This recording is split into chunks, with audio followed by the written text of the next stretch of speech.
All right, welcome back to the Weirdly Amused. My name is Dakota. We have ourselves a very special guest. Wow, okay. We have a very special guest today. Also, our co-host Ben, Blacksmith Prime. Go ahead and give us a little bit of news about yourself. It's me, Blacksmith Prime from the Three Geeks podcast. We're covering one of my favorite Batman stories today, but I'm from Three Geeks. You can catch us over at the Three Geeks Network, 3geeks.ninja on the web, so that's like the most badass website on the internet. Facts. Twitter, Facebook, all the socials is just Three Geeks. Three Geeks podcast, so you can find us all over there. We do reviews, we do craziness. We like to go to conventions and then do panels and stuff like that. So you can find all that stuff on our website, 3geeks.ninja, the most badass website on the internet. And you could actually thank Blacksmith Prime for getting me my start, because I started over with Three Geeks podcast. We've done some comic book reviews together. He got me into a convention. I think Ben did something with us over there as well too. But he was on one episode with the Manga Minute with Ben. Yeah, yeah, yeah. So there's some definitely fun stuff out there. Make sure you check out the monthly pools. Gotta love pulling. Yeah, I do miss pulling a little bit. I know, we need to start that back up. I've been reading still. So I have not.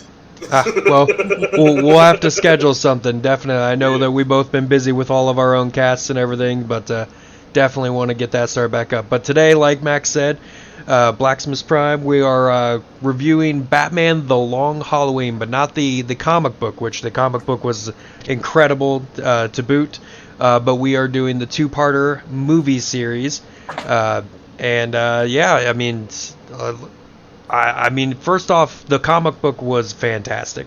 I actually didn't read it before watching the series. I actually read it afterwards because I didn't actually know that it existed.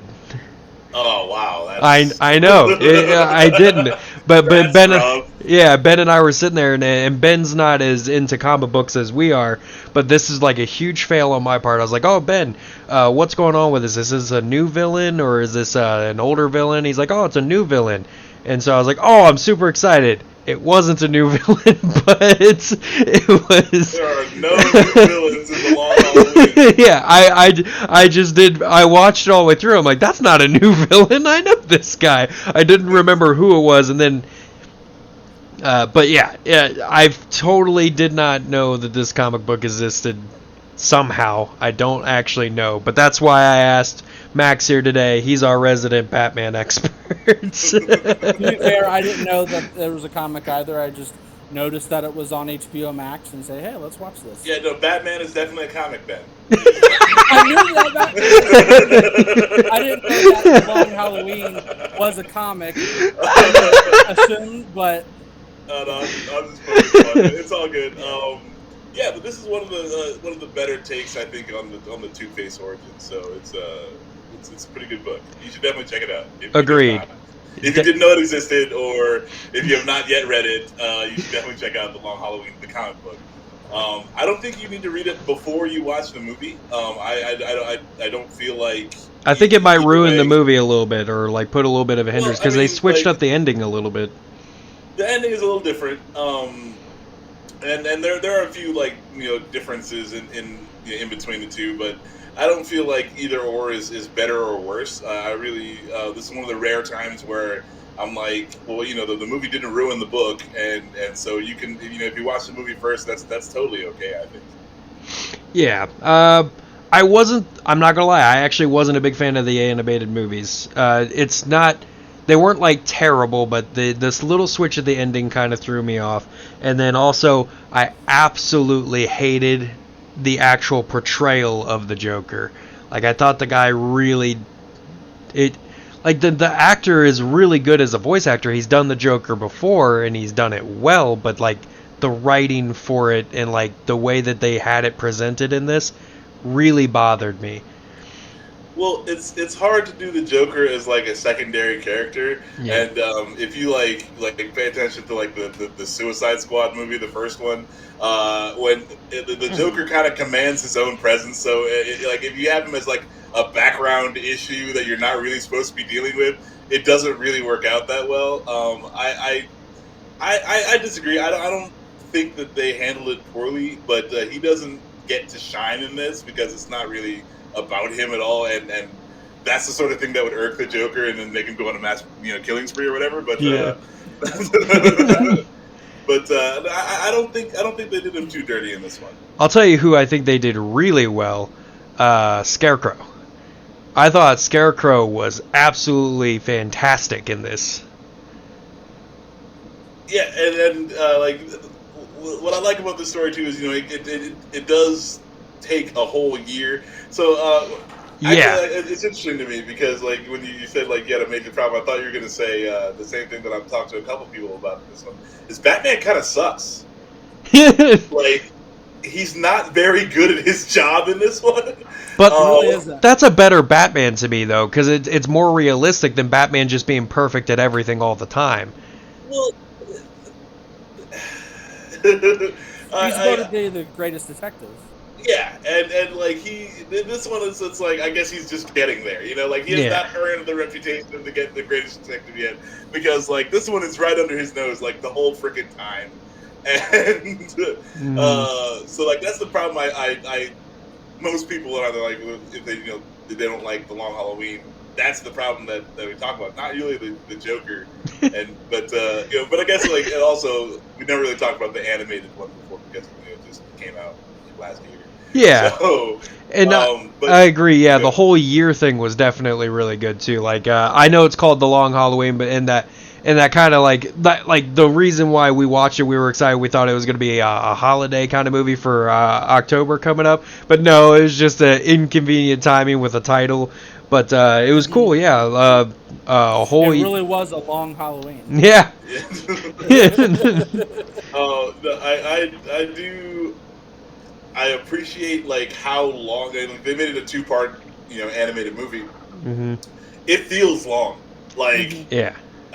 Not in a bad way, but you just like I think you feel the weight of the time passing by in this one, and so it is aptly named. It does, yeah. So it's a good thing to pull this out at Halloween time, but I guess you could really do anything because like all the holidays happen in this one. But they even threw some like crazy ones in there that you just like nobody even actually acknowledges, but like he just wanted to kill people, so he's like, this is a holiday, I'm gonna look up the Chinese advent calendars and everything. We're gonna figure this out, there's a holiday today, I know it. He's got like Google up every day, he checks it to see what Google's saying, like how are the numbers rearranged today. Well, no, it's National Fondue Day. Which, is interesting because the main bad guy in the story his name is Holiday. Yeah, for people who haven't seen it. The Holiday Killer. The Holiday Killer is murdering the Carmine, the Roman Falcones, like any of his mob affiliates are all getting picked off one by one on a holiday. So they call him the Holiday Killer. Like he never like named himself the Holiday Killer. So that was kind of cool. I just want to throw this out there. Sometimes it's not one by one. Or it's like any gang affiliation or whatever. Like sometimes it's like a room full of dudes. Sometimes it's a car full of dudes, and sometimes it is just one person. But he kills everyone one by one on a different holiday. So what I like is the use of Calendar Man in this one. He's like a straight up B Batman, or even like a C Batman villain. Like nobody gives a fuck about Calendar Man, but he's literally just in there for funny stuff like all the time. Yeah, they keep going back to Calendar Man, and it's like, what are you doing? But, I dug it. I was like, all right, let him get his 2 minutes. Like that's fine. One thing that also was really creative with Holiday Killer, like he's killing everybody on holiday. The bottomless income that this person has to have, because every single murder scene, he leaves the same gun, which I forget what model it was. I had it written down somewhere and I like lost. A Luger. Yeah. Same model with a pacifier. No, but he's saving money on the pacifier for the silencer. Yeah, the silencer's cheap, but like it's not like a cheap gun. It's not like a super expensive. Yeah, it uses a baby bottle binky thingy like as nipple, the baby bottle nipple as a silencer, which was hilarious, but leaves it at every single scene. But like sometimes, like there's like a room full of dudes, so it's like you're gonna fire the gun more than once. So like, do you really need it at that point? Like, I mean, you're gonna like empty the whole magazine on these dudes, and it's like, I don't think the silencer is doing what you want it to. Like after you exploded the first time, like it's kind of pointless. But whatever, like aesthetics. You gotta keep it the theme. This is Gotham. You have to have a theme. Which, by the way, this person's incredible shot. Yeah. Like, well, that's kind of one of the things that I didn't like at the end of it. Like when at the big reveal of who the villain was. I don't know if we're gonna do like super spoilers or not, but it's like, where did this person learn how to do that? Yeah, like there was no time frame between anywhere that this could have happened. But in the comic book, it was a different person, wasn't it? Well, even in the comic book, like it's still like how did you learn how to do this? Like what, like Batman took 15 years to go like learn to be a ninja. like what is your excuse? Yeah, it was definitely unexplainable as to the villain. Like, this person's magically such a good like shot detective and everything that they're evading Batman and getting away from Batman and like shooting people in front of Batman and getting away and everything. It's a little trippy. But I like the downward spiral of Harvey Dent in this one. I think that's like the main. Or there's this one, and I like Poison Ivy in this one too. But really, I think they do. Actually, I'm glad you brought that up. I hated Poison Ivy in this. She would have never helped the mob, no matter how much money was being paid to her. Yeah, but I feel like it's just a stepping stone. She's like, okay, she gets access to Bruce Wayne, and then she's got access to Bruce Wayne. You know what I'm saying? So it's like, yeah, I'm helping the mob, but it's like, look what I can do with it. Like once I take over this, like. I guess. I don't. As soon as I saw that, I'm like, she would like literally never do this because she hates people violently. That's true, but I mean, I don't know. I saw this as like an end to a mean. It's just like, okay, I'll do this job for you, but then like I'm gonna do things for myself that you never would ask me to do. We're stepping around though. Everybody knows everybody's favorite scene is randomly when they get all of the villains together that were already in this, and then Penguin. Yeah, it's just like Penguin's in there. It's like, where the fuck did you come from? Penguin. I was always here. I was always here. I thought that was hilarious. It was. I mean, like they're just trying to shoehorn. It's like, okay, who else? Who have we? I mean, we got Calendar Man in here. How do you have Calendar Man in a comic book or in a movie without showing the Penguin at all? Like that's unacceptable. Mm-hmm. You gotta at least get him in the wide shot of all the Gotham villains. But yeah, so the story of this was basically Batman. It was kind of still in his beginning, but not necessarily. He was established as Batman. People knew he was Batman, and he'd been doing it for, I think it was like, he said 3 years or something, something like that. And so he'd been established as Batman, and the story was going on with the Holiday Killer, or how far in did the Holiday Killer get established as the Holiday Killer? Murders happening, gun. Yeah, I think it was like the second one or the third one where they're like, okay, this is a thing. Yeah, that's... So this guy's killing people. They're starting to notice a theme on holidays, this gun, and all of them are etched off, which when this book was written, that would have mattered. I think nowadays etching off the It doesn't work. It doesn't. Figuring out the serial number. Yeah, it doesn't work. So when this comic they was got written, lasers now. yeah, that was relevant. So this is based in a different earlier, like 10 years ago or It's more. like 90s or 2000. Yeah. And so Holiday Killer going through killing things. They're super sure that like it's Harvey Dent because the way that everything's going, everybody's trying to blame Harvey Dent. They're saying that he's going off the deep end and Harvey Dent's just living his life.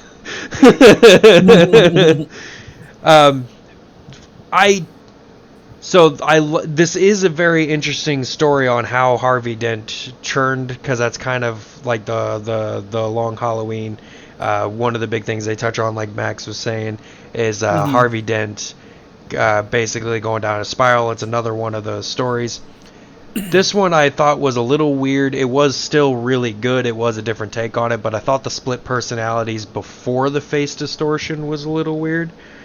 Like, they started to encroach on the fact that he had slightly altered brain, and like they tried to throw you off who the actual villain was, like trying to frame Harvey Dent the whole time, and it didn't really. I mean, they threw too hard trying to make you so you knew it wasn't Harvey by how hard they were trying to make you think it was Harvey. And then and it kind of was like Harvey like lets things happen, and like as he's getting more and more crazy, he steps over the line more and more. But yeah, it's not actually Harvey the whole time.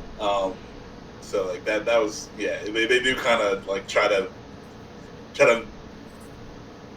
cram that in your face, like it's definitely Two-Face. It's got to be Harvey. It started to make sense there at the very beginning, but the more they shoved it in on you, the less you kind of started to think it's probably somebody else, especially in the alleyway when Two-Face is there and you see Holiday Killer come out of the shadows and kill somebody. Yeah, it's like, oh shit. Yeah. And honestly, when it finishes and you go back and rewatch it, you kind of realize that you miss a lot too, because a lot of the dialogue with the crime family as well, because they're obviously going over with the crime family who there's people are being murdered. You've got the crime boss who keeps going around. He's like so convinced that it's Harvey Dent because everything's kind of leading to Harvey Dent. And you see a whole bunch of dialogue between him and his gang, him and his son, and there's so much dialogue there that when you actually finish it and you realize it, you're like, man, it's kind of obvious how, like, the whole plan at this point. When you watch it again, you're just like, who the killer is, and you're like kind of seeing the seeds being sown, and you're like, that makes a lot of sense. Like, it's super obvious. I dug what they did with the son, like more in the comic book. Yes. But I thought this was pretty well done. They wanted to throw you off again in the animated one. All right. Well, here's a fun thing. Like, what did you think? How did you feel about the Catwoman character? Catwoman like sort of origin. This is a newer. Like, I don't see people doing what they did here with Catwoman very often, or at all. This is like the only time they kind of like, because she's like illegitimate daughter of the crime boss. And like, that's right. That's what it was. Yeah. No, it was definitely weird. Like, because it's Selena Kyle, and she even still went by Selena Kyle, but then there was those random moments where she would like introduce, like it showed like her story of her being the mob boss's illegitimate daughter, and she like tells him in his last moments, and like he knew that name, like. He's like, whatever, I'm going on Maury. Yeah. It was interesting. No, it was definitely interesting. Selena Kyle definitely had mood swings through this whole thing. She was not okay mentally. Like, well, I mean, like that's like a cat. Is she ever? I mean, if you've ever had a cat, and you know, like there's like 10 minutes out of the day where they just go fucking insane. Like it yeah, doesn't matter what you're doing. So I think that's in character so much as like, okay, well, cats are just weird. Like at some point in time, they'll just scratch your face off, no matter how much you love them. Yeah, she was definitely all over the place, but it was super interesting. Uh, Ben, what was like your favorite thing? Yeah, you said that you just rewatched it before the cast today, right? I did. I mean, again, I really liked the backstory for Harvey Dent in this one. It just made a lot of sense with him having the mental episodes. For me, I just kind of really like that. It. Why else would like just throwing acid in somebody's face and burning them cause mental issues? I mean, yeah, you would be scarred and probably traumatized, but would it create a An alter ego, and you alter become a mass ego? murderer, like Exactly, overnight. yeah. It would make sense that it would be something that was already there before it happened, and then this traumatic experience made the alter ego take over. Well, for this explanation, but in the comic books, he's like his explanation for becoming Two-Face, aside from the alter ego, is still he was a defense attorney, and he did all of this good. He was like the perfect man, and literally with one move everything was squandered and his entire reputation was taken down and everything that he had done was undone. Like all of the people were released and everything, and because of that chaos, he had known that no matter how good there is, one evil act can take away everything that he's done. So it kind of flipped his switch to where he's like, you know what, there is no actual good or evil, there's only justice and there's only what's fair, and what's fair is a 50-50 chance. You can do whatever you want as long as you get the same amount of results for the evil that you do versus the justice. Do you get justice? This coin will tell me. I liked where the coin came from. I liked I thought there was. It was weird that it came from Batman. Yeah, I dug that. It was so weird. Like that threw me for a huge loop. I was like, yeah. I was like, what? I was like, all right, that's new. I appreciate the little things, because like you've heard like every Batman story 500 times, so this was like the little differences are what make it up. But yeah, because it was cool. Yeah, because it was originally his own coin, because he used to always flip a two-headed coin to make it seem like he'd do that, but he'd always tell people you choose your own destiny, and like he'd always do like this huge loop thing, and then the coin got damaged when he got damaged as well. Like the acid burnt the one half of it, and that's why he always used it as his coin from that point on. Yeah.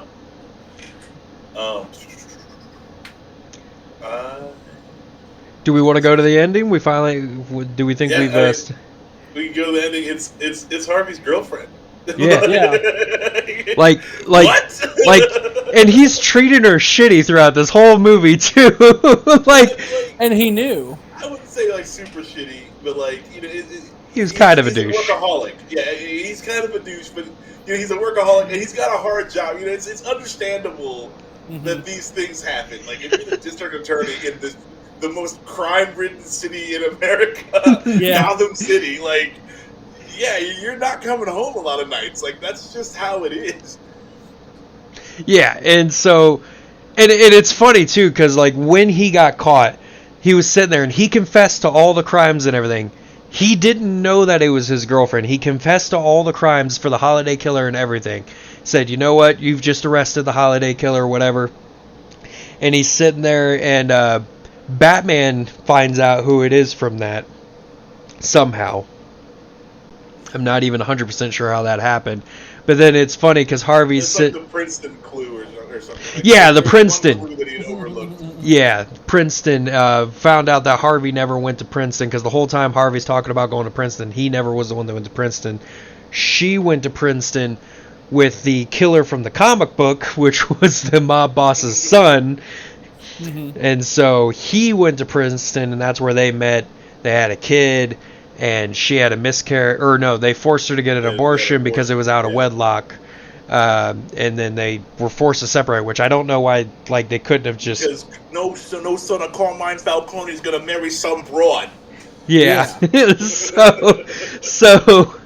So basically, it was like a horrible love story that really just was all over the wall. But they went to Princeton together, and that's how they ended up Batman and put that together. And Batman, as far as the comic went, never turned her, or I mean, in the animated movie, never turned her in either. Yeah. As far as I knew, like, I was gonna say. I was like, all right, Batman, I don't see. Yeah. I don't see how this works, but okay. Yeah. Like, are you done? Are you done killing people like super awesomely? Like, yeah. Because I don't want to have to like punch you in the face or something. You know? Yeah. It's like, she's like, no, I'm done. There's like 4 more holidays in the rest of this year. I need an answer. She's got a taste for it now.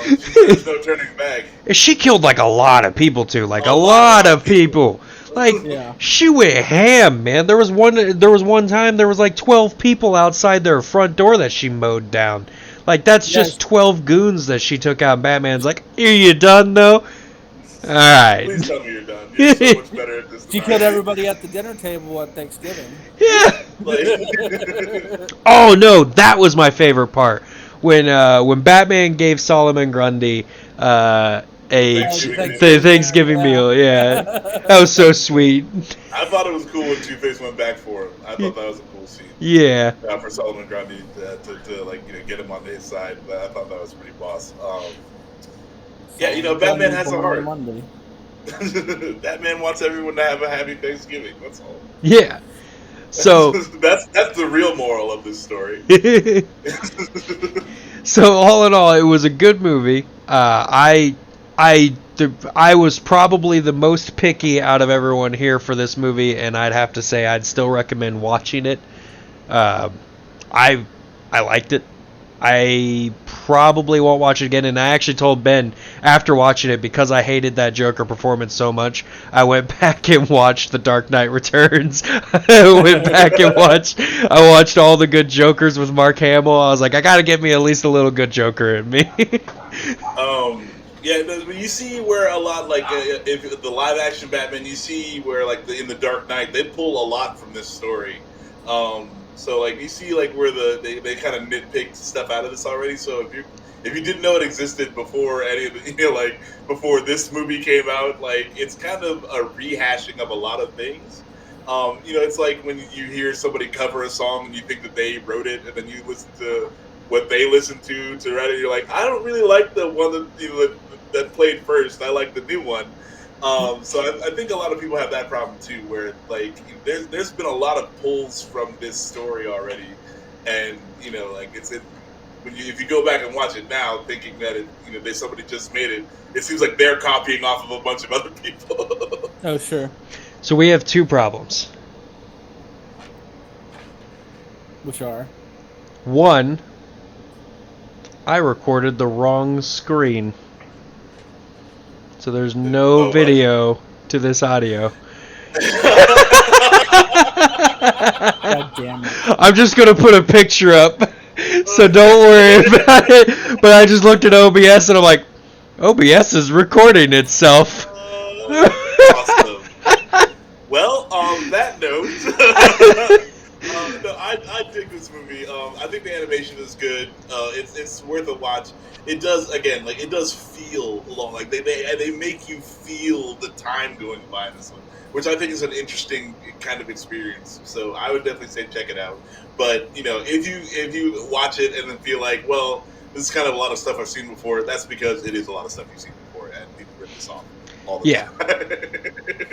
Yeah, and the Harvey Dent story, aside from the split personality, was almost identical to the live action. Almost identical. But that's pretty much Harvey Dent's story.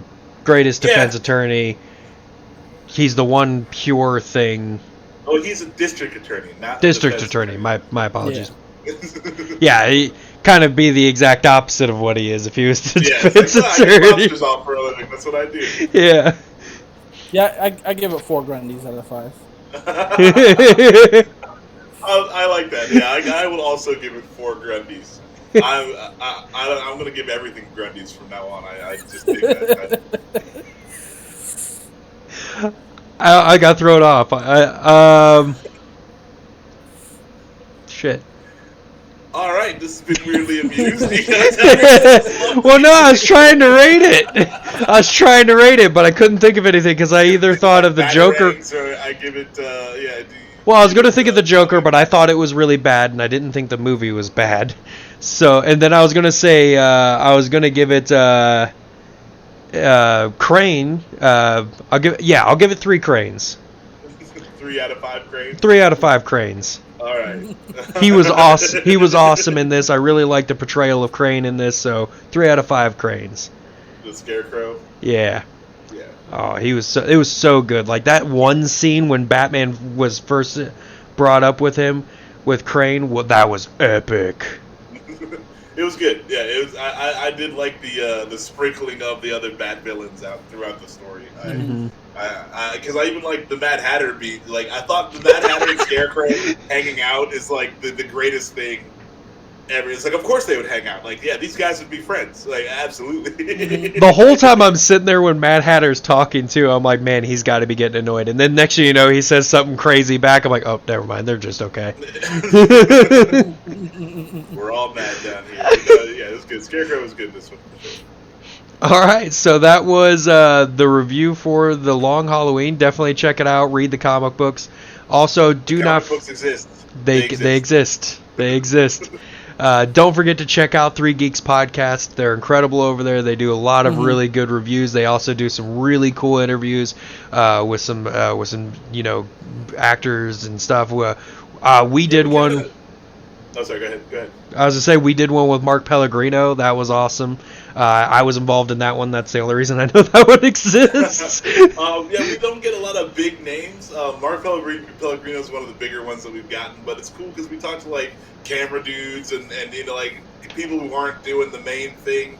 So it's kind of cool to get the different perspectives and stuff like that from people who are like doing the groundwork. Yeah, definitely a lot of cool stuff. I know I saw one recently. I forget the lady's name. I don't think you were in that one. I think it was I just. don't do a lot of the interviews. Yeah, but it was definitely an interesting one. They do a lot over there at 3 Geeks. It's definitely a lot of fun. You may see me back over there for some monthly pool because I do miss it. I miss the monthly pool. It was so much fun. Pulling here. Yeah, we'll start pulling with each other. We gotta start pulling that. It's gotta we gotta get those pools hard again. All right. They're getting soft again. Any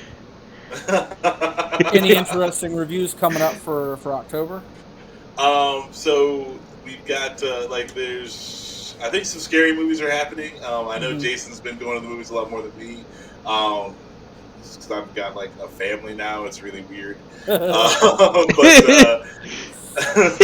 So we also have Indianapolis comic book convention next week. So we'll be getting some good stuff down there. And we went to Origins, so we got a lot of like Origins board game reviews coming up. Ooh, board game reviews. You should have called me. I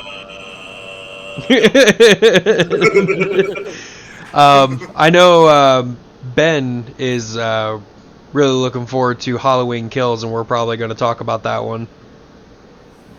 Awesome. Yeah. That's I don't do scary movies. I am not a horror fan, so that is just outside my wheelhouse. But you guys have fun. Like, scare yourselves to death. I'm just not going to be a part of it. Well, Max, thank you so much for joining us with this. It was great to do another cast with you. Indeed. Yeah. We'll keep it up, and then you guys, have yourself a wonderful rest of your day. And